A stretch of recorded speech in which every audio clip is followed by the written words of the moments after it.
असावं. माझं जाहीरपणानं मुख्यमंत्र्यांना म्हणणं आहे, आता खाली म्हणून उपयोग नाही राहिला. बहुतेक खालच्या तपास यंत्रणेचे हात बांधले की काय अशी शंका आता यायला. त्यामुळे आता ही सगळी सर्वस्वी जबाबदारी आता मुख्यमंत्र्यावर टाकावी लागणार आहे. इथून पुढचे सगळे यश अपयश दोष हे मुख्यमंत्र्याकडेच राहणार आहेत. बहुतेक तपास यंत्रणेचे यांनी हात बांधले की काय अशी शंका 100% येते. म्हणून यांना माहिती पाहिजे तपासाच्या संदर्भातली, ती त्यांना पूर्ण SIT कडून CID कडून आणि पोलीस प्रशासनाकडून आजच देण्यात यावी. नंबर 2चा मुद्दा त्यांचा जे खंडणीतले आरोपी आहे, कारण खंडणीमुळेच खून झालेला. कारण हा काय उलटा प्रकार नाही, हे सरळ सरळ विषय. आणि तुम्ही तर मुख्यमंत्री आहे, जर सामान्य शेतकऱ्यांना हा विषय कळतो की पैशाची मागणी केली, खंडणीची मागणी केली म्हणून खून केला, हे जर सर्वसामान्य शेतकऱ्याला कळतं, तर तुम्ही अनेक वर्षापासून प्रशासनाच्या अनुभवातले मुख्यमंत्री आहे, तुम्हाला जर एवढी गोष्ट कळत नसली की खंडणीमुळेच खून झाला, खंडणीतल्या आरोपीला सुद्धा 302 मध्ये घेऊन मोका लावला पाहिजे. तुम्ही जर त्याला मोकळं सोडणार असाल तर कुटुंबात धीर सोडणार नाही तर काय करणार? कुटुंब दुसरं काय करणार? जर त्या खंडणीमुळे खून झाला आणि त्याच्यावरती मोका लागत नाही, त्याला 302 मध्ये घेतलं जात नाही, तर कुटुंब धीर सोडणारच ना. आणि ही बातमी जशी बाहेर पडली तसं राज्य आणि राज्यातले लोक पुन्हा दौडून गेला. लोक मुख्यमंत्री साहेब एखाद्या तिथं सुद्धा आता, कारण तुमचं पाऊल चुकीचं पडायला लागलं.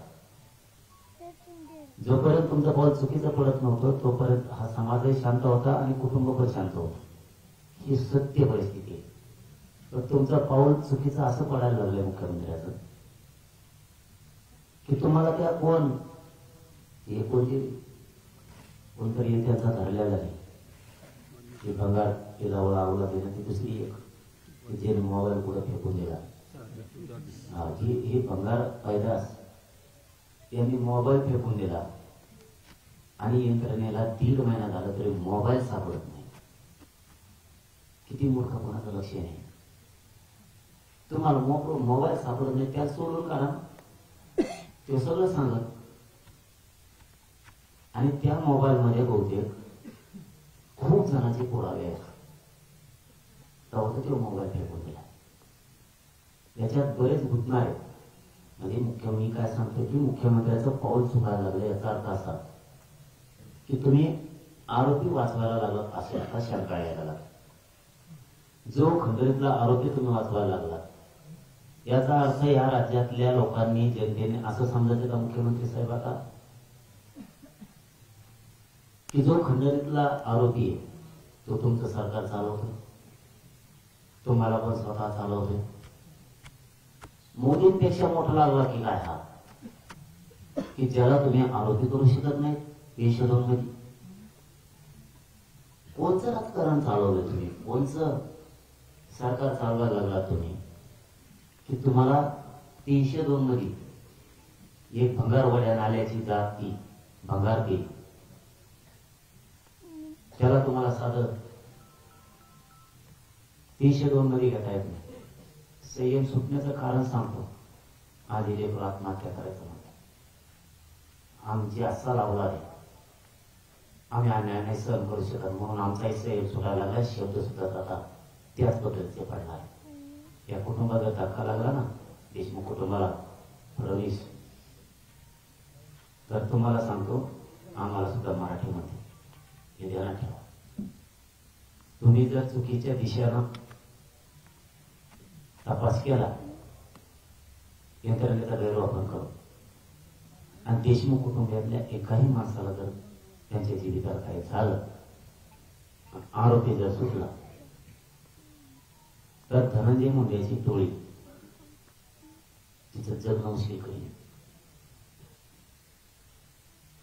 कारण आपल्याला संयम नाही आणि एकदा जर डोकं खराब झालं, आम्ही सुद्धा मराठी, तुम्हाला जर राज्याची विद्रोह करायचा आता मुख्यमंत्र्यांनी ठरविला असेल तर मराठ्यांचा आमचा नावे आहे, त्याला नावे राहील.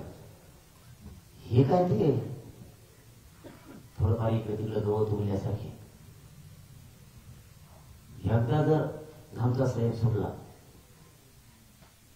तर अवघड होणार.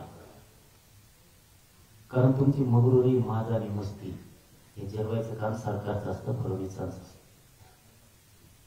ते जर कुटुंबाला गोड बोलून मुंबईला बोलवून देत आहेत, आश्वासन देत आहेत, शब्द देत आहेत, आणि ते जर पुरं करत नाहीत, म्हणजे तुम्ही गोड बोलून असं करायला करायला लागले की कुटुंबालाही बोलायचं. आणि त्या भंगार पिलावळी म्हणजे ती आरोपी, या सगळ्या पिलावळीला सोडायचा प्रयत्न करायला लागले.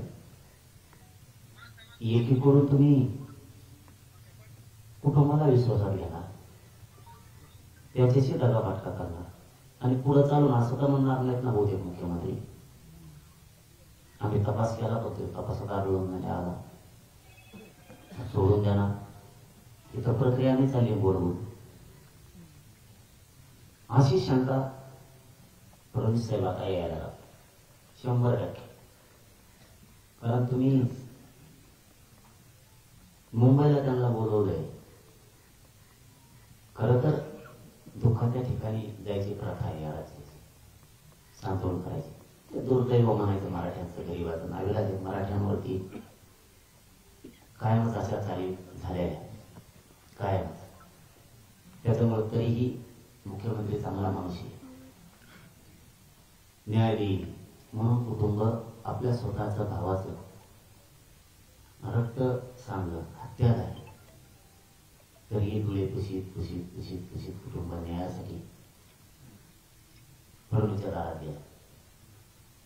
आणि त्या दारात जाऊन जर न्याय मिळणार नसला तर कुटुंब हातात झालं. त्यांच्या लक्षात आलं आपण जाऊन न्याय मिळणार नसला तर अवघड, ते आत्महत्या करायला निघाले. म्हणून फडणवीसांनी याच्यात लक्ष घालणं त्यासाठी गरजेचं होतं. इथून पाठीमागच ही जी साखळी होती ना, ही साखळी खूप स्ट्रॉंग नेटवर्क आहे.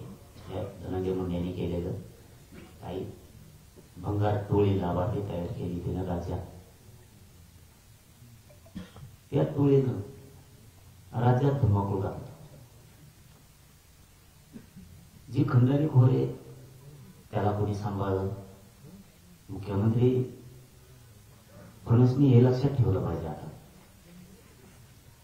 की ज्यांनी खंडणी मागितली तो एक आरोपी, त्याच्यानंतर त्याने खून करायला पाठवले. त्या नाण्याच्या दोन बाजूमध्ये एकच, 302 मध्ये सगळे. या खंडणी खोराला आणि खून करणाऱ्याला घेऊन कोण पळाला, यांना घेऊन कोण पळाला, हे सुद्धा 302चे 6 आरोपी पाहिजे. जेवढे असतील तेवढे. याला पुण्यात कोण घेऊन कोणी सांभाळ, ते घर, त्या घरातले महिला सहित 302 मध्ये आरोपी पाहिजे. हे फडणवीसनी करणं गरजेचं होतं.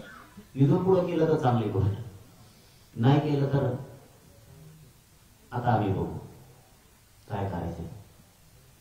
पण या राज्याचा प्रमुख म्हणून जर इथून पुढे जरी केलं तरी त्याला पुण्याला कोणी सांभाळलं, कोणत्या गाडीनं नेलं. मला तर ती आपल्या चॅनलवर गाडी दिसली, तिला चाकू ठेवलं.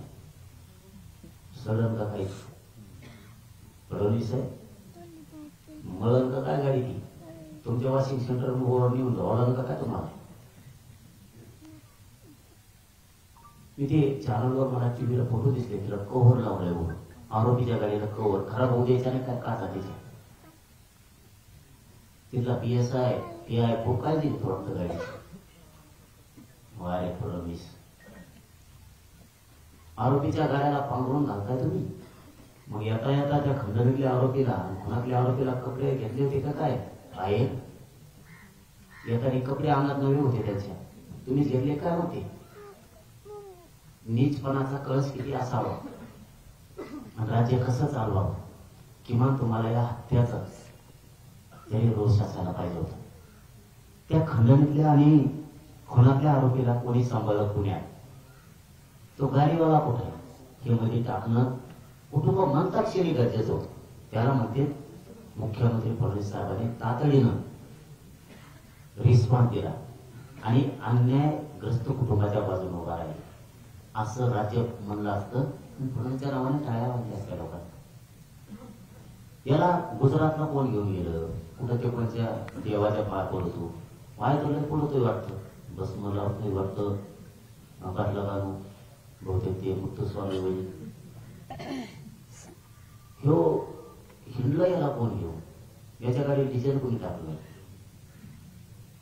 याला ती कोण डॉक्टर इकडचा नांदेडचा कापड आला तेच आहे ना, तो घेऊन पळाला. त्याचं कुटुंब कुठे आहे, त्याला सहआरोपी केलंय का, नाही केलं.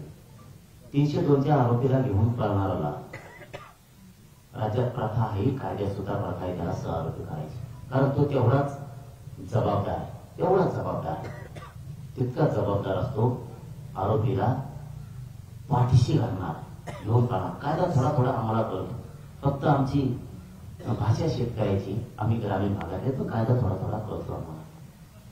त्याला अट्टाकाल पाहिजे. आणि ज्यांनी त्यांना आत्तापर्यंत हत्याला पुरवले, ज्यांनी आता पीक विमा काय पैसे खाल्ले, हे लगेच उचलायला पाहिजे होते, जाऊ द्यायला पाहिजे ते सगळे द्यायला. ही प्रचंड मोठी ह्या धनंजय मुंडे यांनी गुंडाची एक टोळी तयार केली. ही टोळीचा सफाया होणं गरजेचं होतं. त्यांच्या जातीला कोणी नाही बोलत, त्यांच्या जातीला कोणी बोलत नाही, बोलायचं काही कारण बी नाही. आणि आयुष्यात आम्ही आमचं रक्तच असे की ते बेमान नाही. आम्ही आतापर्यंत कोणत्याच जातीला बोललेलं नाही, तर कधी बोलणार सुद्धा. पण गुंडाला बोलावं लागतं. त्या गुंडाला बोललो की गुंड सगळे उचलणं खूप गरजेचं होतं. फडणवीसांनी हे काम केलं नाही. आता आमची शेवटचीच म्हणलं तरी चालेल आता इच्छा आहे,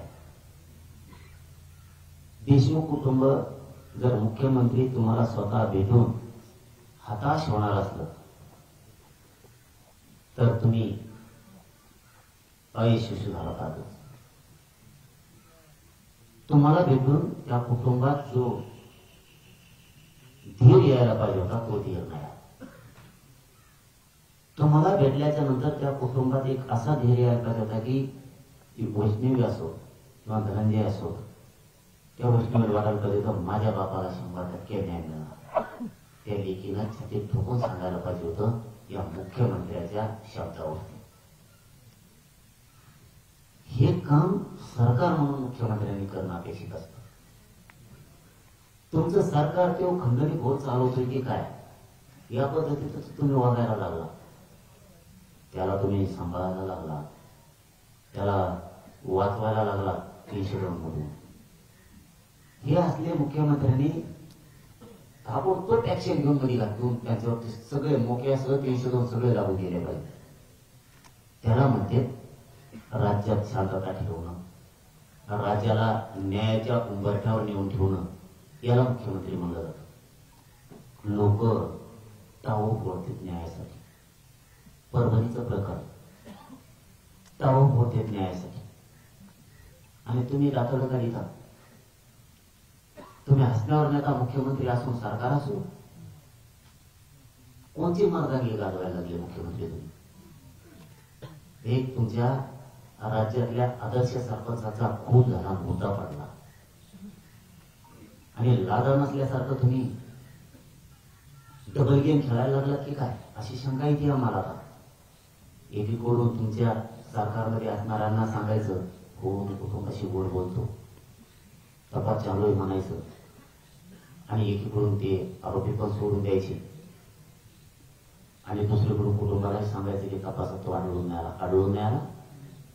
मुख्यमंत्री आढळून नाही आला नाही, जर या कुटुंबातला काही कुणाला झालं, जर आरोपी सुटला ना, धनंजय मुंडेची टोळी जगणं मुश्किल करू आणि जगणं मुश्किल त्याचं.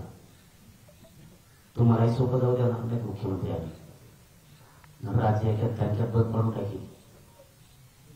तुम्ही आमचा संयम सुटून देऊ नका. एक एवढ्यात का पुढं काय नेऊन दिल्या त्या पैदाशी खून करून गेल्या तिथे विलगीकरणाने नेऊन दिल्यात म्हणून कळालं मला. फडणवीस मुख्यमंत्री परत तुम्हाला बोलल्यावर राग येईल.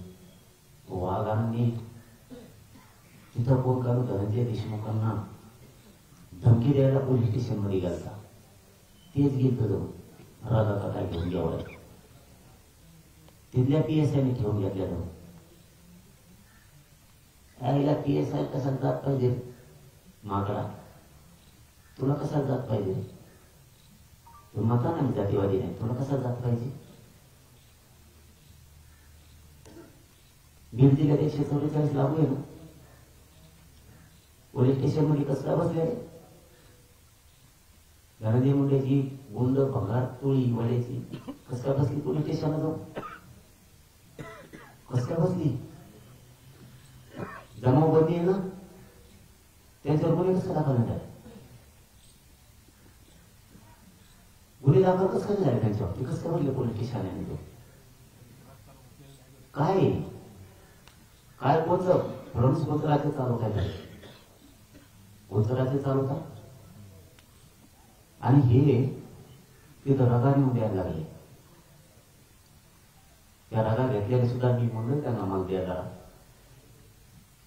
दिलं तर चांगलं होईल. कुठे कोणत्या दुकानातून घेतले, कोणत्या पोलीस स्टेशन गेले, PSI ने ठेवून घेतल्या. म्हणजे हे आरोपी सुद्धा त्यांचा माणूस अशा ठिकाणी होते का काय. काय दिशा चालली फडणवीस साहेब. काय सरकारमध्ये मंत्री समजले का. आपल्याकडे तर एकच रोल आहे बा तेवढा, बाकीचं काय. याच्यातला एक बी आरोपी सुटला देशमुख कुणावर काही झालं त्यांचं जगणं मुश्किल करणार. आपल्याकडे एकच रोल. कारण मी काय सरकार नाही, माझ्याकडे काय दुसरं काय नाही. माझा समाज आणि आम्ही न्याय घेणार. फडणवीसांना साहेब म्हणून सांगतो, शेवटची विनंती आहे. मी थांबतो. खंडणीतला आरोपी आणि खुनातले आरोपी एकच. तुम्हाला त्यांच्यावर मोका लावून 302 मध्ये त्यांना घ्यावंच लागणार. जी काय सक्रिय त्याची सराई टोळी गुंडगिरीची, लाभार्थी टोळीची आंदोलनं करते, आरोपीच्या समर्थनासाठी पाठिंबा द्यायचा, ही सगळी आरोपी का. तिसरं म्हणून नाही की तुम्ही आतापर्यंत उज्ज्वल निकमांचे यांचं म्हणणं आहे कुटुंबियाचं काय नेमणूक केली नाही. आमचं चौथं म्हणणं आहे की ज्यांनी त्याला साथ दिली पुढे टाका मध्ये ते 100, 150, 200 होत्या काय होते मग जेल मोठे हे सगळं मध्ये टाका. त्यांना ठेवू नका कोणाला एकाला सुद्धा. चौथं पाचवं म्हणण्यासाठी ही खटला फास्ट्रॅक कोर्टात चालू आहे. चार्जशीट मध्ये काही अपराधपर होऊ देऊ नका. त्याच्यात चान्सेस आहेत खूप अपराधपर म्हणून तो फास्ट्रॅक कोर्टात चालणं खूप गरजेचं आहे. आणि ही केस सगळी खंडणीचे आरोपी सहित, खुनाच्या सहित आणि होणारे आरोपी सहित ही केस आम्ही काय चालू आहे. यांना बाजूला येऊ देऊ नका फडणवीस साहेब. जर तुम्हाला रोष मराठ्यांचा अंगावर घ्यायचा नसेल तर नसता आपला तर सरळ सरळ उघडा. राजकारण मला काही कळत नाही. आपलं उघड असतं. आपला जीव आपल्या समाजात, आपला जीव आपल्या समाजात. मी कोणत्याही लोकांना जाऊ शकतो. हे मुख्यमंत्र्याला आपलं जाहीर आव्हान. जर तुम्ही या कुटुंबियाला न्याय नाही दिला, त्यातला एक आरोपी सुटला, त्या दिवशी धनंजय मुंडेची टोळी नीट करणार आणि राज्य सुद्धा मी बंद पाडणार. वेळ आली तर सोमनाथ सूर्यवंशीला आणि धनंजय देशमुखांना न्याय देण्यासाठी अख्खं राज्यात आम्ही दिल्लीला घेऊन सुद्धा जाऊ शकतो. तिथेही मोर्चा आणि ते राज्य तिथं सुद्धा राज्य बंद पाडण्याचं काम करू शकतो. कारण शेवटी सहनशीलता किती दिवस ठेवायची हे पण आमच्या पुढे आता प्रश्न पडायला लागला. तर माणसंच आमचे मारायला लागले आणि मारणारे वाचायला लागले, तर राज्यात जर उलट चालणार असलं तर आम्ही उलट चालतो. याच्यात आम्हाला का दोष द्यावा देणारा? खून होणाराला न्याय मिळाला पाहिजे, तर खून करणाराला न्याय मिळायला लागलाय फडणवीसांच्या सरकारमध्ये. तर मग आम्ही थोडं उलट चालत म्हणून आम्हाला का वाईट म्हणायला लागला? तू काय करावं आम्ही? तुम्ही सांगा मग आम्हाला. तुम्हीच पर्याय द्या. इथं बसलेली सगळी जनता पर्याय द्या, मीडियाचे बांधवही पर्याय द्या. जर खून ज्याचा झालाय त्याला न्याय मिळाला नसला आणि खून करणारा जर फडणवीस न्याय देणार असला, तर आम्ही सुद्धा आमच्या पद्धतीने चाललो तर तुम्ही आम्हाला का ना ठेवणार? मग आम्ही करावं काय? नुसते मुर्देच बघावत का आता पडले? नुसते मुर्देच बघायचे का? मी आता आमच्या लेकरांचे पडले नाही जगायचे का? आणि ही एवढंच इथे कापऱ्या कोपऱ्या देवेंद्र फडणवीस साहेब कोपऱ्यात येऊ इथे फक्त लय लांब नाही. तुम्हाला सफाई करणं काय आवड नाही? एवढ्यासाठी सगळं राज्य कशाला तुम्ही विरोधात घालताय? कोपरा आहे तो साधा, आणि तो कोपरा सगळा कलंकित झालाय, भरभटलाय. तो कलंक तुमच्या पुढे यायला लागला. तुम्ही कशाला कलंकित होता? कशाला सगळं द्यायला? तुम्हाला काय दाखवायचंय का? राज्यात खून केला तरी पण मी तुला त्याच्यातून बाहेर काढलं असं दाखवायचं का फडणवीसांना राज्याला? त्याची काय पाठ थोपटून घ्यायची का तुम्हाला? बघ तुला एवढा खून केला, तुझे आरोपी होते, खंडणीत होते, सगळ्यात होते, मोबाईल मध्ये होते, तरी व्हिडिओ बघितला खून होताना, त्याचे रेकॉर्ड सुद्धा आहे, CDR सुद्धा आहे, तरी मी वाचवलंय का नाही तुला? ही छाती पडायची का फडणवीसाला?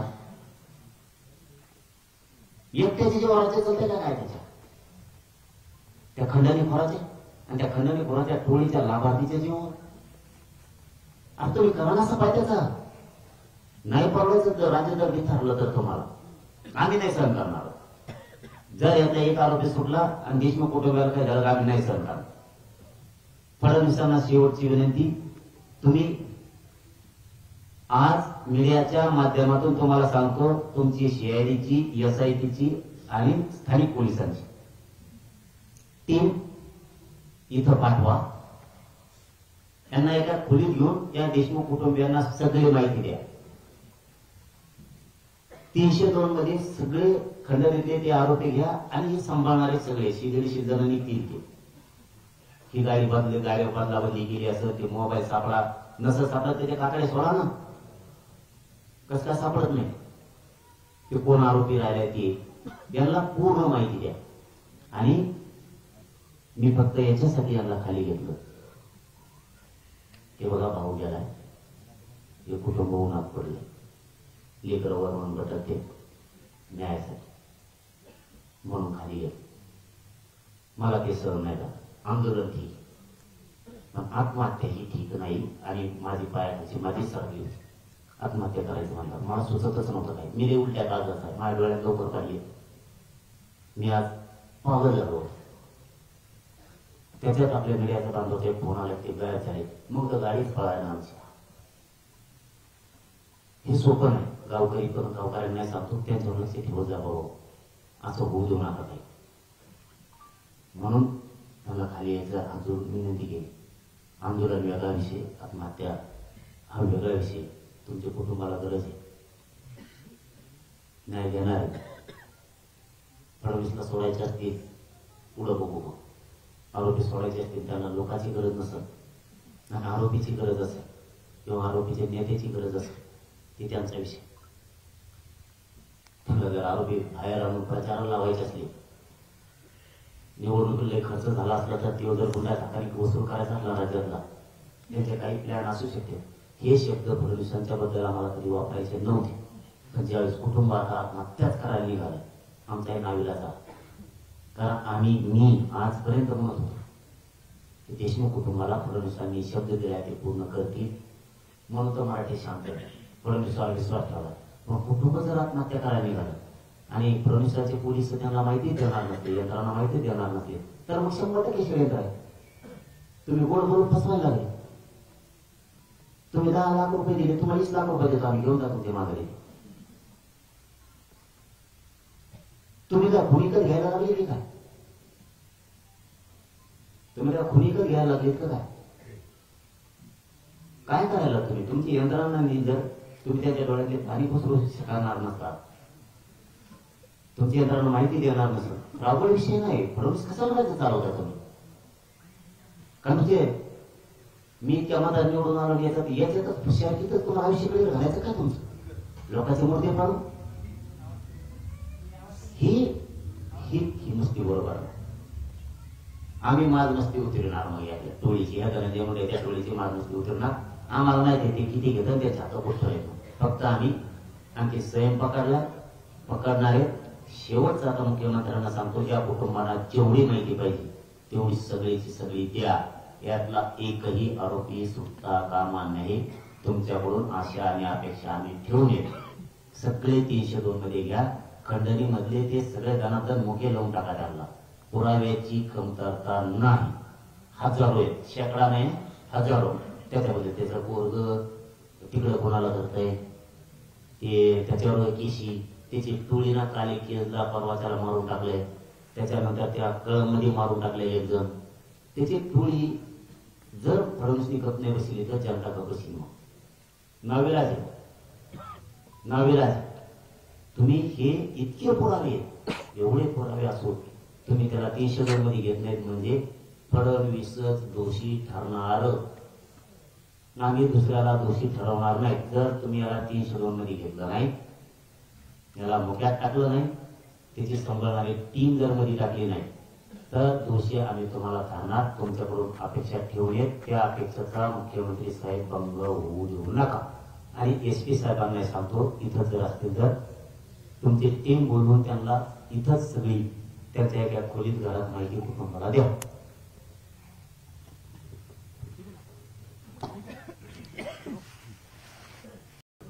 ही जर गोष्ट सर्वसामान्य माणसाने केली कोर्टात तर काय केलं असतं? प्रसार माध्यमाने हे उत्तर लिहून घ्या, ते मला उत्तर द्या. काय झालं असतं? कमीत कमी 500 ते 1000 लोक त्या दिवशी तिथे येतात बाहेरचे. कशासाठी आले होते? केसला दहशत पसरवण्यासाठी, केसच्या जनतेला मारण्यासाठी, धमकावण्यासाठी. कशासाठी आले होते? तुम्ही त्याच्यातले 100 तरी का ताब्यात नाही घेतले? त्यांची का चौकशी नाही केली? तुम्ही कशासाठी आले? तुमचं इथं काम काय? कोर्टाने काय कारवाई केली? कोर्टात धिंगाणा केला भैया, कोर्टात धिंगाणा केलाय. कोर्टात वकिलाला धक्काबुक्की केली, हे येणार होते म्हणून. अशा प्रत्येक गोष्टी, ज्या दिवशी गाडीचा शोध लागला, गाडी सापडली, त्याच्यात चिठ्ठी सापडली, त्याच्यात संतोष देशमुखच्या नावाला आळं केलं होतं, खालचे 3 नाव होते, हे इन्व्हेस्टिगेशन मध्ये यांनी कुठंच घेतलं नाही. 50च्या वर शंकी जे आमच्याकडे पुरावे आहेत आम्ही देतो, असं एकही घेतला नाही पुरावा. इतकी गडबड काय झाली होती की CID कडे सगळा तपास द्यायला. DYSP ऑफिसनं सगळ्या लोकांकडे प्रॉपर कुणाकडेच काही काम दिलं नाही. जी कुमार साहेबांची टीम होती त्या टीमच्या प्रत्येक सदस्याला त्याच्यामध्ये इन्व्हॉल्व करून घ्यायला पाहिजे होतं. कारण त्यांचं खूप नाव मोठं होतं, त्यांचं काम सगळ्या जिल्ह्याला माहिती, जिल्ह्याच्या बाहेर पण